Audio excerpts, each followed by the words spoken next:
Rubrika sportive në televizionin 6+1 Vlora në drejtimin e Sajmir Axhiut mbrëmjen e të hënës ishte e ndarë në dy pjesë. Në pjesën e parë u diskutua gjërësisht për basketbollin dhe skuadrën e Flamurtarit. Të ftuara ishin basketbollistët e Flamurtarit, Azia Henderson, Kristal Thomas, Argida Hoxha dhe Izabel Demaj.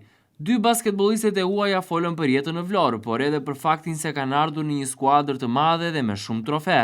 Ndërsa dy talentet vlonjate Hoxha dhe Demaj që janë e ardhmja e skuadrës vlonjate treguan eksperiencën e tyre aktuale, por edhe objektivat për të qenë pjesë kryesore e skuadrës në të ardhmen.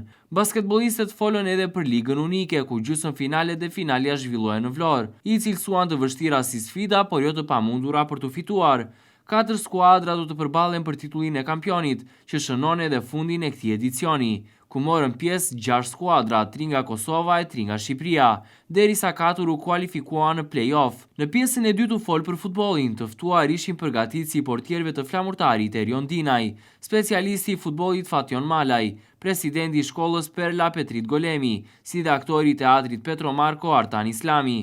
Në lidhje Skype nga Roma, ish futbollisti i Flamurtarit Arben Rexhepaj. Gjerësisht u diskutua për kategorinë e parë dhe në veçanti për Flamurtarin. Ecurinë e skuadrës vlonjate të ftuarit në studio e cilësojnë si shumë pozitive dhe që tashmë objektivi i ngjitjes në Superligë është arritur.